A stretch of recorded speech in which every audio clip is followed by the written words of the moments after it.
In this week's episode, we sit down with Coach Lenny at Fitlinks Fitness to discuss his career journey from completing his PTI course through to opening up Fitlinks Fitness. This episode is packed with insights. If you're someone who's considering a career as a PTI, it's also one of the two qualifications I'd personally recommend if you're someone who's unsure about what direction to take your career, as the course itself or becoming a PTI actually opens up so many different doors. This episode is brought to you by Top Drawer Talent, the supply chain and procurement recruitment specialist. Let's get into it. Here we go. Right, so Lenny, what do you do now? Who are you? What do you do? Leonard Hanna. I'm the co-owner of Fitlinks Fitness. We're based in Ballyfermot, Dublin. A personal trainer and group instructor. Okay. So I've been doing that now since 2009. Okay. And my business partner Darren, he's probably been around the same, around 2008, 2009. Okay. So we've been in this current facility 10 years this year now. Jeez, okay. Yeah. And did you always know that you wanted to be a PT and have your own gym?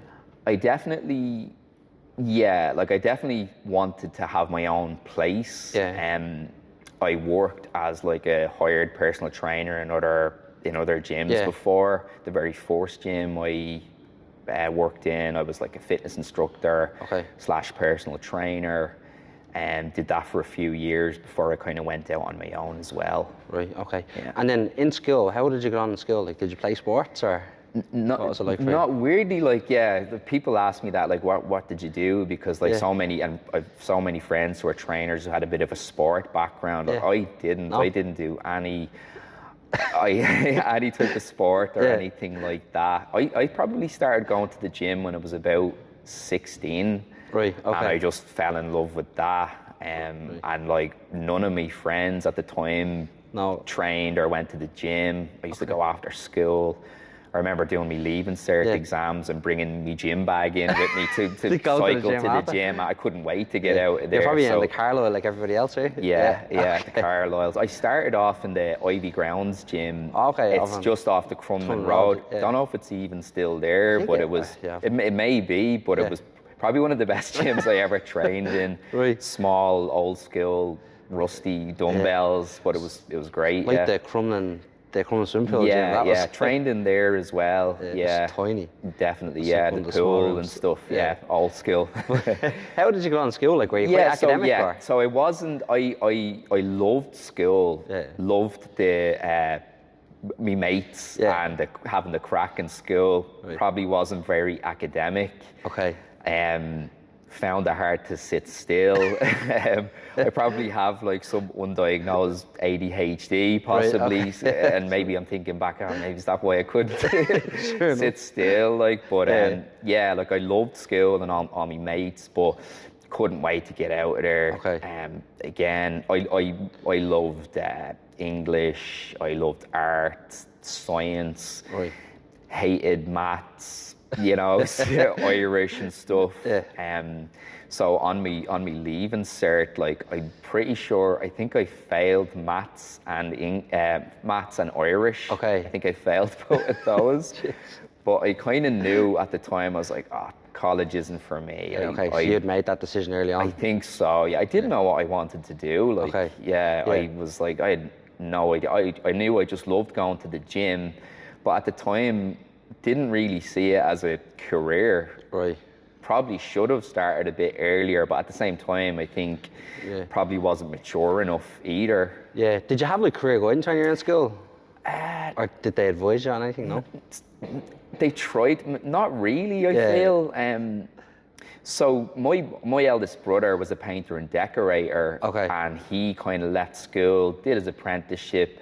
I was seeing him making money at the time and doing well and driving a nice car, and he eventually bought his own house and stuff at the time, and he was doing really well. So I was like, all right, I just want to make money. I don't care what I do.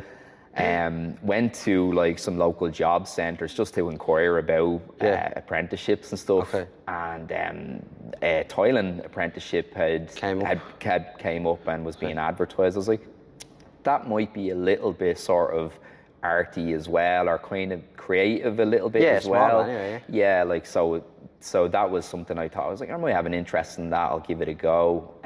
Met with them, and they hired me, enrolled me in the apprenticeship as well. Okay. How long did that job last? About 3 years. Okay, so yeah. you got like almost finished the apprenticeship. Yeah, like, so it was also at the time, it was probably like around 2007. Okay. So it was basically the start of the recession. The recession, okay. Yeah, and I remember at the time, the company I was working with, they had like 2 big sites that they were in charge of, Right. 2 major developments, and like just like that, they were gone. They were gone. They were pretty much closed. Okay. I remember by the end, I was kind of doing a day here, a day and a half there. Oh, okay. And that's kind of all you were getting paid for as well. Yeah, the hours that you work. Yeah, so I was like, oh, I don't know if this is for me. I think by the end of it as well, I was so into like training and stuff. Yeah. It wasn't for me. I was like, oh, I don't know if I want to do this for the rest of my life. Then there was that battle or that with myself. I was like, should I finish this? Like, just get to the end of the apprenticeship or what? But I was like, at that point, I'd had enough. Okay. It's hard. What was the interview process that they put you through to get that apprenticeship? Like, did you have to just meet them, have the chat, and have the crack, and that was it? Or? They picked me up. We sat in the van, had a cup of tea, and they were like, "Yeah, that was pretty much it." Yeah. Okay. I think this was quite a new company as well, or possibly, I think the 2 bosses were 2 toilers that had kind of joined together, and were looking to expand. So I think they had just like 2 other guys working for them at the time. Okay. Wanted to get an apprentice to start off with. You were the only apprentice, are you? Yeah, I was. Yeah. Was it tough as being the only apprentice? Yeah. It was like, but the actual job itself is tough. So like, I have a lot of respect for anyone working out on building sites or any apprentices out there. Like it's hard. It's 7 o'clock in the morning in a winter morning, and you're up on the 4th floor of a building with no windows in it. You know. It's a lot, long days, aching back and legs. You know, I was like, oh, I don't know if this is for me. Okay. But at the same time, like, to get out after being like stuck in school and being kind of restricted, that was amazing to me. Yeah. Getting up in the mornings and hopping on a bus and going out to a site as well at the time when I first started. Yeah, and being active and moving. And did you have a job then in school before that, like a little part-time job at all, or not really? So what I did was, my dad he had a stall, so we worked at the Fairyhouse market. Okay. He had taken like redundancy and stuff from work. He worked for Sempra, tire factory. He had also ran like this hardware stall, so we sold like tools and stuff like that. Right. And that was like every Sunday and Bank Holiday Monday. And he basically paid me for the day to do a few hours with him. Right. So again, hard, long days, like, and especially in the middle of winter, putting up stalls and working there. That's Fairyhouse is outside, is it? It is, yeah. Jeez. So it's like, that was rough at the time. So that built the entrepreneur in you? I think so, like, it kind of gave you a bit of like work ethic as well, and getting up and being out for the day, like, yeah.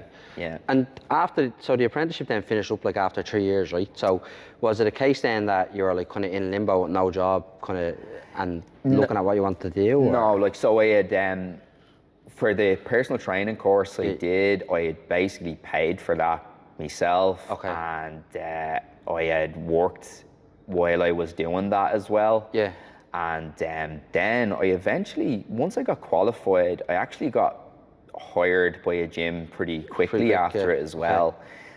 Now I remember when I got qualified, or when I was about to qualify, I knew I'd gotten a confirmation that I was qualified, but I hadn't gotten any certs or anything like that. Okay. But I remember as well, I had getting the bus around like I left a CV in everywhere. Like I went online and gotten a list of like every gym in South Dublin. Okay.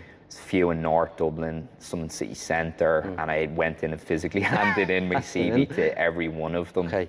Yeah. And the course then, right, so you done that at night time then, did you, while you had your trade? It was, yeah. Okay. So I think it was 3 or 4 hours in the evenings. Okay. Did you have to go to the actual physical location? You did, yeah. So it was the National Training Centre in Dorset Street. Okay, that was recommended to me. I remember as well, a hobby of mine was like I had a gym membership, but I'd also like to travel around different gyms and kind of try them out. And I'd always try to get chatting to the staff and just ask around and how did you get qualified? What courses would you recommend? And most of them had recommended that. I think they've been there since probably like the mid 80s or something. So they're kind of one of the oldest. Our longest running. Well established. Okay. So that's what I did while I was doing that. And again, I think it was probably 3 evenings a week, and either every Saturday or maybe every second Saturday. I can't quite remember, but it was a lot of like practical work. Okay. So it's 3 evenings a week, one Saturday kind of once a month or every week. Yeah. And then is there, like, how long does it last then? How long did it take to get qualified? That actual course, it wasn't that long. And I think at the time it was probably about 6 months. Yeah. Now I'm not sure how they operate, but like you could probably do the same thing in 3 months, I would say. Or it's maybe like 10 weeks. Okay. I don't know like what the average is, but that's kind of, not that it's rushed, but once you get qualified in these courses, like there's a lot of learning afterwards and ongoing education. Yeah. Did it take you, like, I suppose, right, when you do the course, is there an exam then at the end? Sorry. There is, yeah. So there's like the anatomy, physiology. Okay. There is exercise science. There's also the practical exams. So you would bring someone in, you would take them through a session, or else they may give you, say, a guide of like, I want you to take your client in, and I remember getting a volunteer to do that. Show them how to do a deadlift, show them how to do a lat pull down or something like that. So that was one of them. Another of them was an exercise to music exam, so which was like basically doing like an aerobics session. Oh, okay, like the stepping up with the small weights. And I think I actually done better in that than I did the practical exam. Yeah. So it's like I might go back to doing some aerobics in here someday. And so that course then, right? So is it all classroom based, or is it actual practical based, like on the gym floor, like we're being given demonstrations? It is, yeah. So it's a mix of both. Like, so some of it was classroom based, given a lecture, and then a lot of it was probably half and half, to be honest. Yeah. And at that stage then, like the apprenticeship had kind of ended, and then you decided to kind of get a job in the gym because you're qualified. Yeah. Were you always planning to like leave your apprenticeship and go work in the gym and just get the trade behind you for the sake of having it? I think at the time I had planned on finishing, because I recognised that at the time, like the bosses probably put a lot of work into that, like enrolling me in the apprenticeship, and I went to FOSS, so I don't think it's there anymore, but it was based in Ballyfermot. Yeah, there's still one down there. Yes, the FOSS Training Centre. That was probably like a 10-week thing. So I was off-site and doing that every day. And then about a year later, for some reason, I don't know why, but we had to go to Limerick. They may still do that, I'm not too sure, but I think it was like the University of Limerick. That's where apprenticeships went as really well. There's a few different ones, I think, all over the country. Right, so and that was 10 weeks as well. And again, I think by then I was just starting to probably lose interest in it a little bit. And again, I was just getting really into training. I was like, maybe I could actually do this then. I'd actually went back then. I had left school 2 or 3 years then at that point.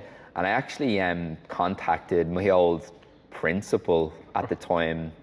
And they also had a bit of a career guidance counsellor, and I arranged to pop in one of the days just to kind of check. I was like, I don't know what to do, whether to stick this out or whether to pursue this this training course. And they made a few recommendations, and so it was great to have that. But at the time, like I was like, no, this is for me. Gonna do it, And how long did it take you then, right, after like completing the course, finishing the apprenticeship, to actually physically applying for jobs? How long did it actually take to get the first job in the gym? I would say, I remember leaving out the CVs, and probably like a week, maybe less than 2 weeks later, I got a call. They just so happened to be looking. Now a couple. I had given the CVs to flat out, we're like, we're not looking for anybody at the moment. I was like, that's fair enough. I'm just taking a chance here. I remember getting a call one day in the middle of handing some out. I think I was in Clondalkin. There was a couple of gyms around Clondalkin. But I'd handed one into a gym called Core Fitness. Okay. That was like the closest to my house at the time. I was living with my mum and dad in Walkinstown, and Makes just so sense. happened to be the one of the first that called me. I was like, right, that'd be dead handy, like Take it, 5 minutes around the corner, basically. Yeah. And was that like a big commercial gym, or was it a small boutique? It was small, so that's Okay. why I've always loved that kind of smaller gym atmosphere. And it was actually, I don't know if you remember Curves Fitness. Yeah, I do, yeah, Fitness for women. You see everywhere. So it was like a franchise, and the gym owner had one of those. So he had like Curves Fitness, and he also had like his own kind of like a studio and group class training gym. So it was like spin classes, circuit training, and then just general small gym, open gym. So I was teaching classes, I was doing programs for people, and then just general day-to-day duties. Knowing you got the job, right, and there's like loads of learning after the course, right? Yeah. Was like a more experienced PTI like kind of coaching you and kind of like mentoring you through like your lesson plans or whatever? There was, like, because like you can do all the college courses and stuff, and you can do really well. You can pass, not a bother, probably, if you put the work in, but it's when you get out and start working with the public, like that's a whole other thing. And in that gym in Core Fitness, the first one I worked for, a couple of older trainers there taking me through how to kind of deal with clients and stuff. I remember it sat in on a spin class, and I think there was probably like 24 people booked into it. They had that many spin bikes. And I had sat in on the first class, and they'd be like, don't worry, you can shadow me, I'll take you through, I'll show you what we're doing. So I was beside them, they were up the front, and they're like, okay, Lenny's gonna take the class now, over to you. And I was like a deer in headlights then. I was like, you just landed in it. Yeah. So I think in a way it was good. They just drop you in the deep end then, and you just go for it. Take it from there, But like for anybody doing the course and wants to kind of get into the industry, like working as a fitness instructor and working with the public for like a year or year two, like whatever, depending, before you maybe get into running your own thing or doing one-to-one training, like it's so beneficial, because you're getting to work with hundreds of different people, different personality, different age groups, injuries, illnesses, different cases. Do you have to go back like to do more courses like after you do the original course? Yeah, like you have to keep up with it, like, and because I still do a lot of instructing and personal training myself, like I think I always will. I wouldn't ever like to take a complete step back from it. You never get like rusty or forget anything, but definitely once I had finished my initial course, I would do them every few months. Like I've done just about everything, maybe bar like a yoga, Pilates training course, but I've done so many since then. She's like Olympic lifting as I've well. done Olympic lifting, I've done kettlebells, I've done aqua aerobics, I've done everything. And then I remember when I did that, I actually, I worked for the Sheldon. That was huge there. 20 people in an aqua aerobics class, 20 70-year-old women who loved the aqua aerobics. You probably a good bit of crack doing those classes. It was great. And there wasn't, at the time, I remember there wasn't actually as many people qualified in it, so that actually benefited me to do that.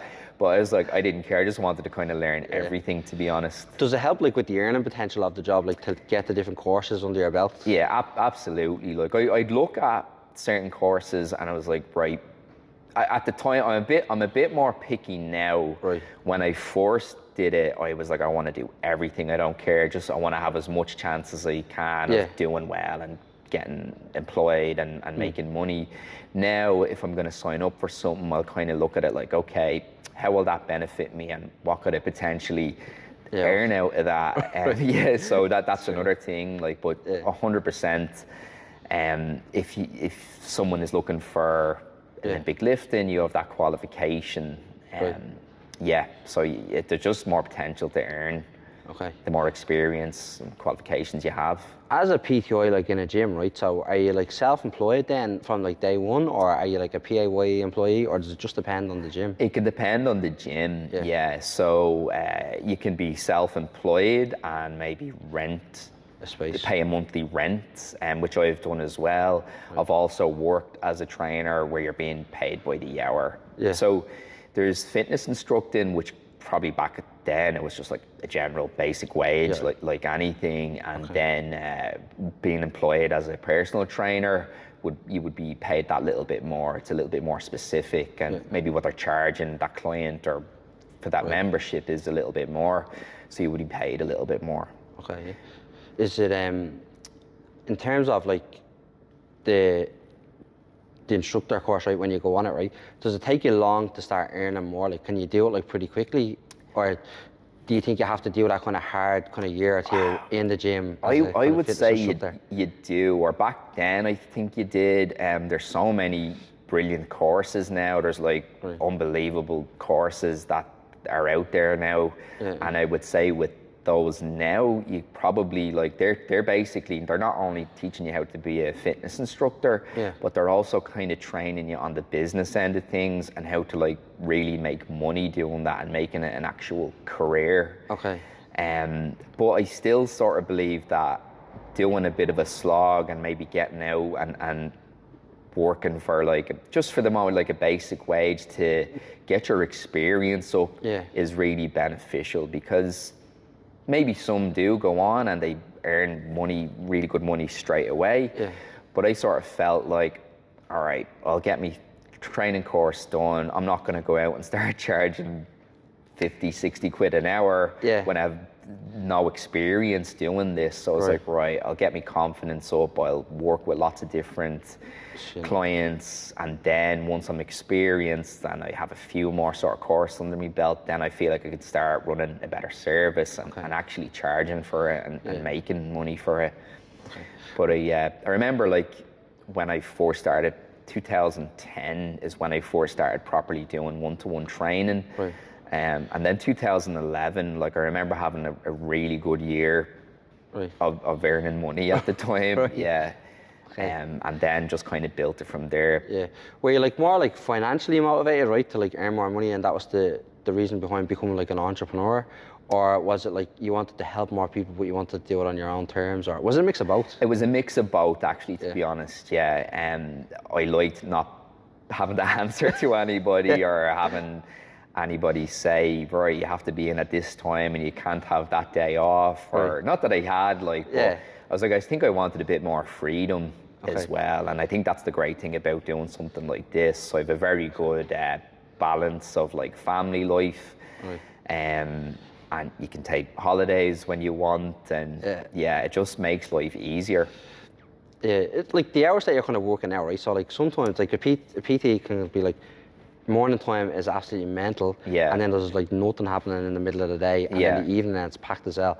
Does that kind of throw you off a little bit, or does that kind of suit you, or does it depend on the person? It suited me at the time. I have 2 kids now, so I don't really do as much. Like I probably used to do nearly like 14-hour days sometimes. I remember back 10 years ago, I nearly trained 10 clients in a row.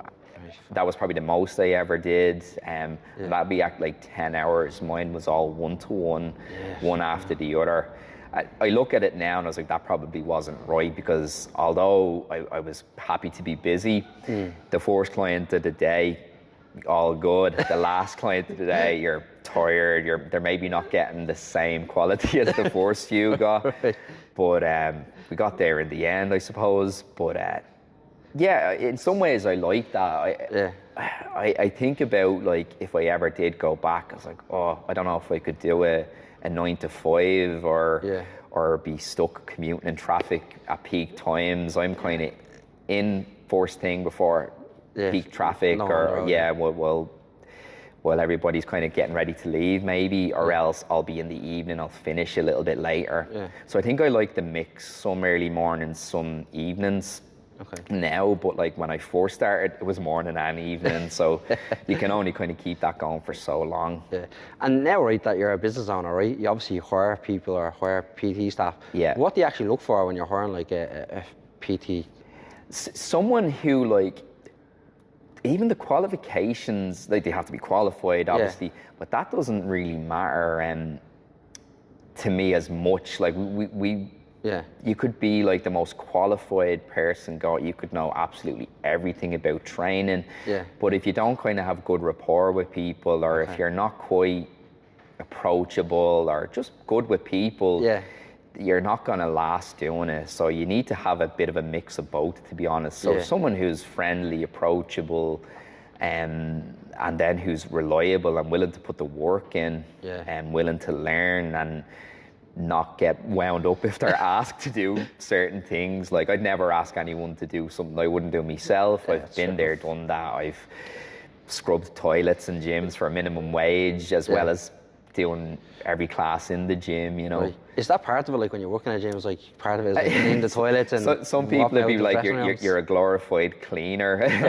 Right. Yeah, because you're probably walking around like wiping down benches and everything, yeah? Yeah, like there's that, like you're on the go. Like when I was in the Sheldon Park Leisure, it was like, I probably taught, you know, I think I used to teach sometimes like 3 spin classes a day. Right. No one should be teaching 3 spin classes a day, but I do like 2 to 3 a day.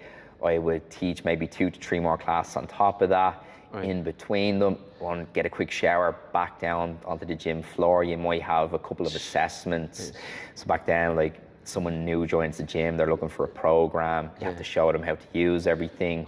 And then, you're cleaning, you're wiping down sinks, you're bringing out bins, you're working at reception, doing the admin stuff. So it was everything at the time. Yeah. And what's the interview process now? Like, you'd put someone through, like if they're coming to work for you, like are you chatting to them, but you also like watching them like train someone, or are you getting them to train you, or what are you doing? So again, like I try to keep it like less formal. I'll ask them to come down for a chat, have a talk with them, see what they're looking to do or what they're looking to get out of it. Yeah.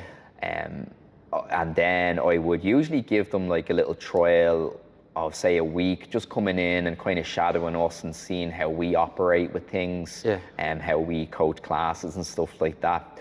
But like anyone, say, that has come to work for us or is working for us at the moment, like when they first start, like it's a learning thing. I want that person to come in, and we'll look after them as much as we can, but also to progress themselves if they're happy enough to just earn a few quid and work for us, like that's fine. But I'm kind of trying to get them to like look down the road and like, do you think you'd like to start your own place, or do you think you'd like to have your own PT business on top of what we do here, you know? So I'm trying to kind of get them to progress as much as I can, and I want to see people do well out of it, because I think in jobs in the past, like working for certain gyms, you were just like another number and you were just running to the ground. They didn't care.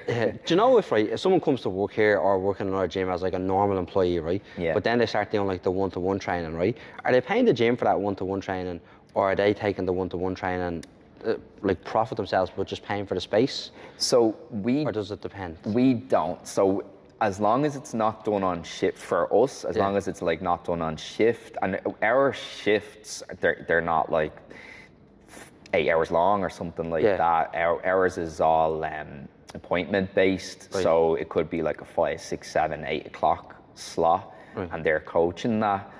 And we just ask that they don't train their clients during those times. So if they're being paid by us, they'll coach the sessions by the hour. But they have free reign of the gym. So if they want to come in and train 20 clients, you're like, go ahead, as long as it doesn't affect your hours, or you're prioritizing, say, your own personal training hours over, say, our over the class. But sorry, is that the case in most gyms? I don't think so. The nice ones. I would imagine a lot do it that way, and there's the potential to earn your own few quid doing your own bit of personal training.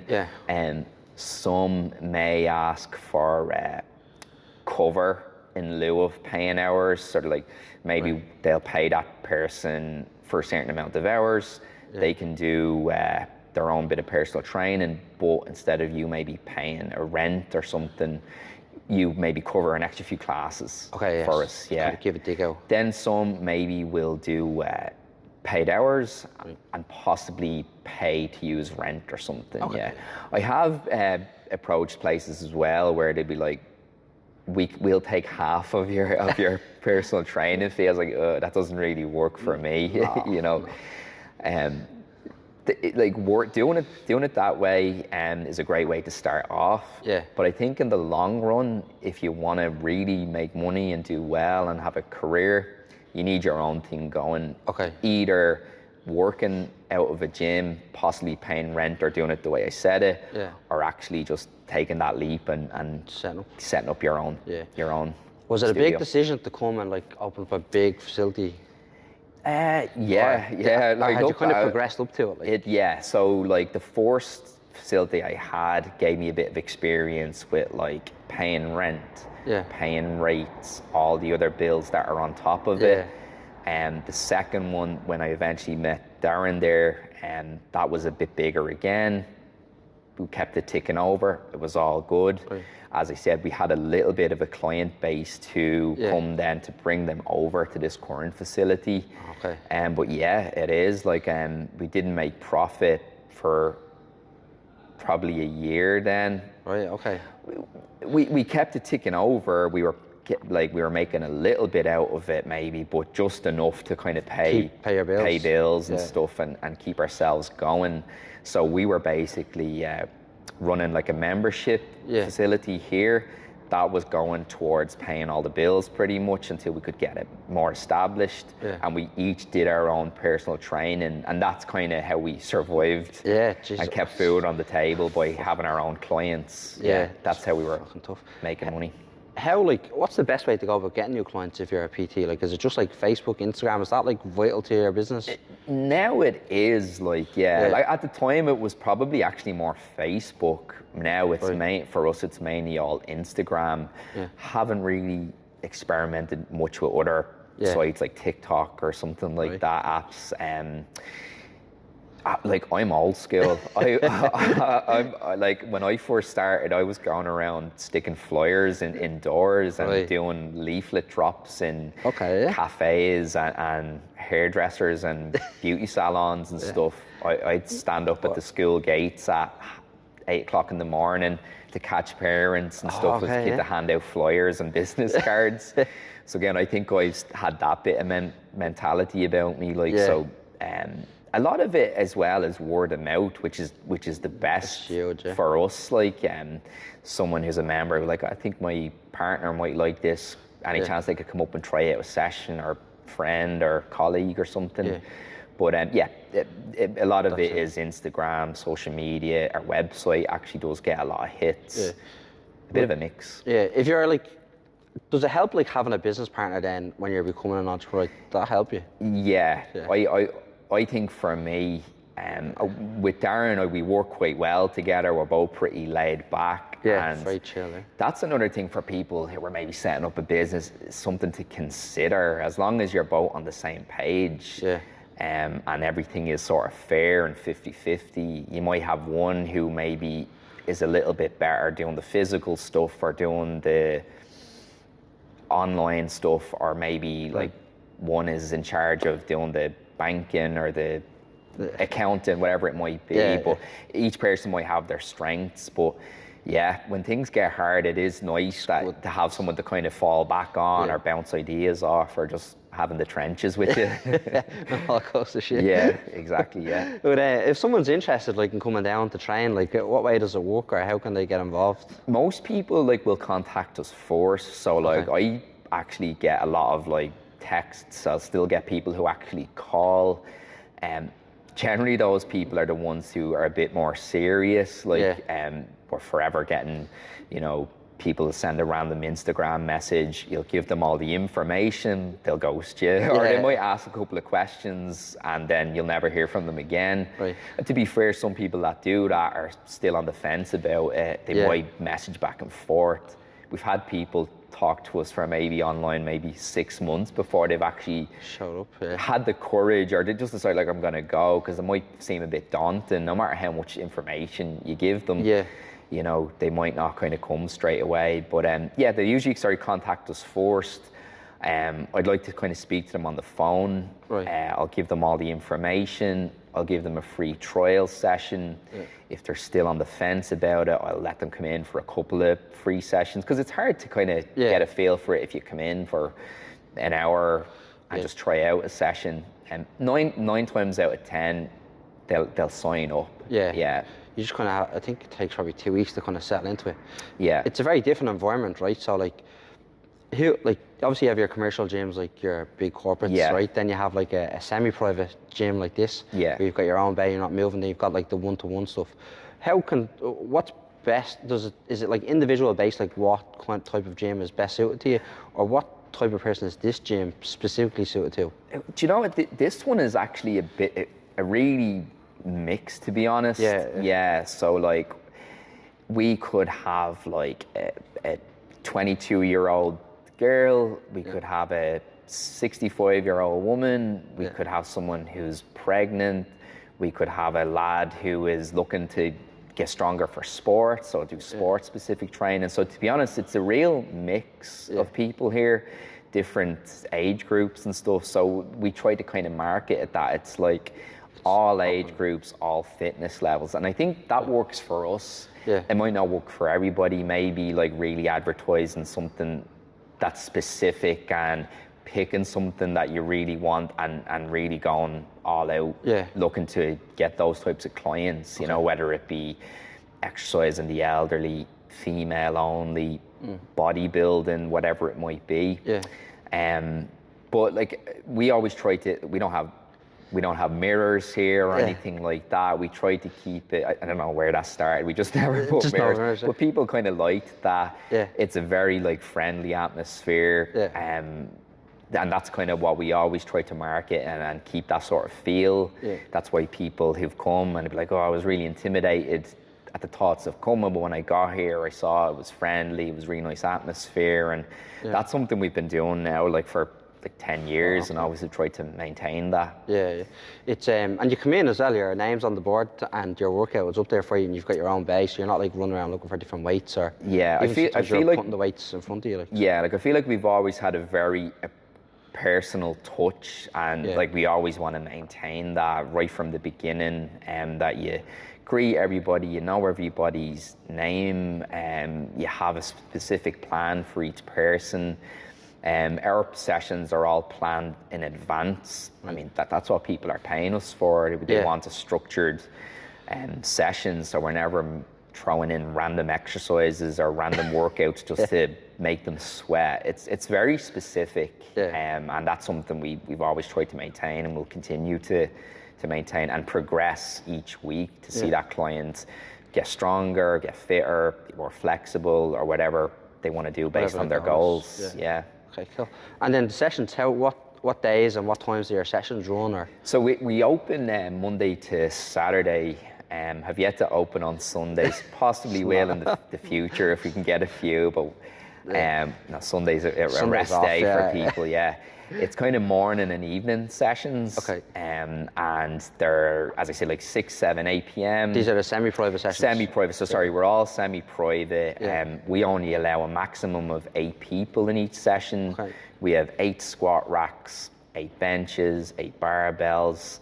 We have fully equipped gym, but it has that sort of personal small gym feel to it. And we use a booking system, so that client, when they join up, they can book in through our app, and they can book into all their sessions in advance.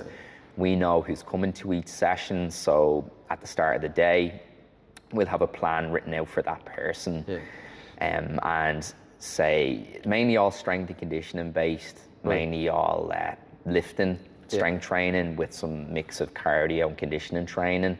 So like Monday, we would do a squat, Tuesday a deadlift, Wednesday a bench press, and depending on the day, we'll have different movements based on that day. Is there ever like a wait list to join? No, we actually don't. Like sometimes we will get quite busy and sessions will book up at different times of the year. Okay. But I try not to keep it like that, limited to that. 9 times out of 10, we can kind of accommodate people because not all sessions can book up. Yeah. And it's also, it's a strange one because it can come in waves. Like, probably increase your classes as well. Yeah, like so the way it works, like we don't allow any extra people into each classes, but yeah, we have added extra sessions on the timetable to allow for more people at the time. Yeah. Some gyms may have waiting lists, but most of the time we'll kind of gauge it depending on the time of year. And the fitness industry could be quite fickle like that. I think generally we're quite good for maintaining people. We're quite busy and we've all, you know, you'll have times of the year where it'll be up and down, but I don't think we'd ever restrict ourselves and turn anybody away. We'd give them a chance to come in and try and see what we have on offer as far as our timetable goes suits them. And then it's up to the client to kind of book in. Most would come for about 3 sessions a week, 3 to 4. Has it ever been the case like where someone's been coming to the gym and you've had to say to them, maybe this type of training isn't for you? I've never, to be honest. Or are you able to accommodate it? I've never actually said it to anybody. But I think they probably know, or we both know that maybe they're not a great fit for it. And it might be anything. It's nothing personal to them. It just might be that maybe they're better off with, say, just one-on-one, or maybe they're better off joining into just big boot camp classes or whatever it might be. So it can depend on the person. And generally, like, everybody's great, everybody's quite good. Have I had like difficult members or clients in the past? Like most businesses, I'm sure, a lot of gyms, they can kind of fizzle out after a while, but I've never actually had to say, maybe this isn't for you, or maybe look for something else. But I'd also be quite honest with people as well, like if I feel that that person might benefit from maybe a different approach, or I know plenty of trainers who maybe offer more specific to what training to what they're looking for. I'll refer them on.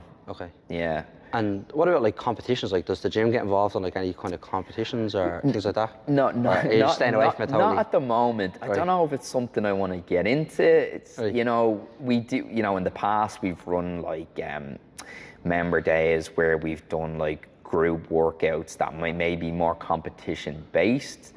I feel like I'm not really a competitive person myself.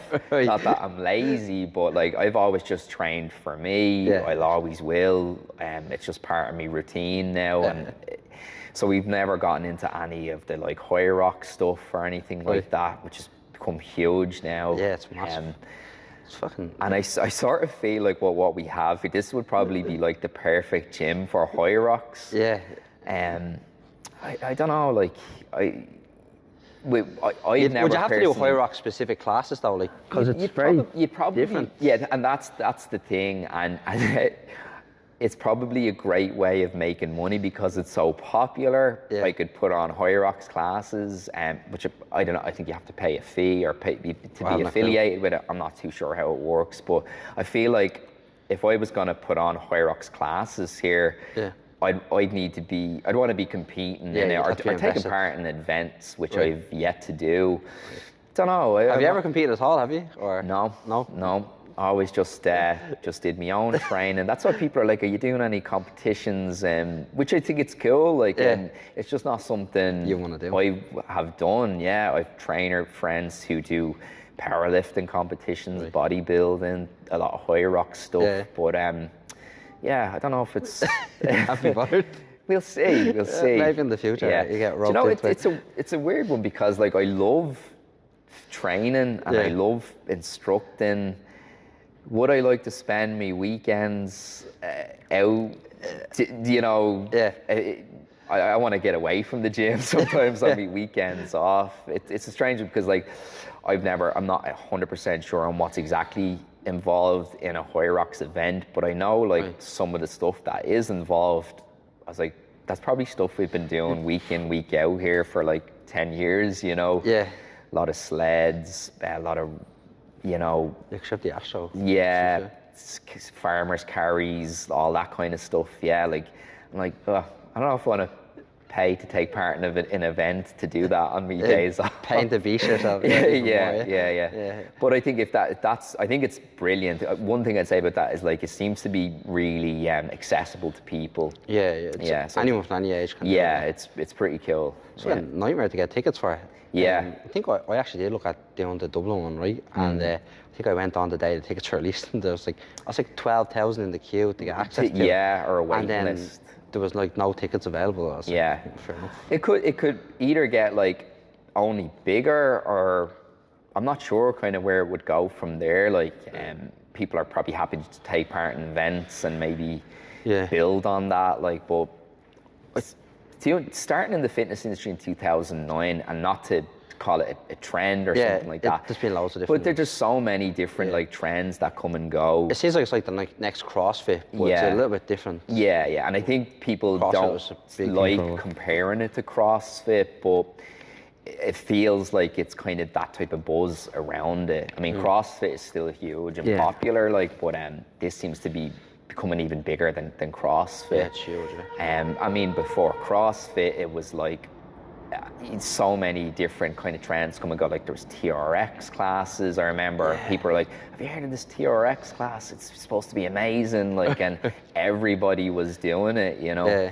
And before that, it was probably like kettlebell classes. Everyone wanted to do kettlebell classes. And stuff. Or trampolines as well. That was big for a while. That was huge. Now, I'm sure that's people still take part in that, but you'll be able to buy a load of them on adverts for little or nothing for people who don't want to do it anymore. Like, but like that's kind of another thing we've done here. Like, it's always come back to strength and conditioning, and I think it always will. Like, obviously, what's involved in CrossFit and High Rocks is strength and conditioning based exercises. But like, it will always come back to that, and that will always be popular, I feel. And I sort of feel like we've always kind of stuck to our guns here and stuck to what we know works well. Yeah, just as tempting as it would be to, trampoline classes are really popular. Let's throw them on the timetable. We'll get, 50 members out of that. So we've always kind of like not followed trends, I suppose. Yeah, just kept it to the basics. Yeah. Probably better off, Yeah. It's grand. And if someone wants to find you now or join the gym, like how can they get in touch? You can find us on Instagram, or you can find us on our website, fitlinksfitness.com. That would probably be the two main sources there. So based in Ballyfermot. And anyone that wants to come down, have a free trial. Give it a bash. See what you think. Cool. Yeah. Right, that's a wrap. Thank you. All right, thanks for having me. Thanks for coming on. All right, thanks, appreciate it. If you're interested in finding out more about Fitlinks Fitness, their website link and their Instagram link will be in the comments below. If you enjoyed the episode, if you give it a like or subscribe, that'd be great. Thank you. Bye-bye.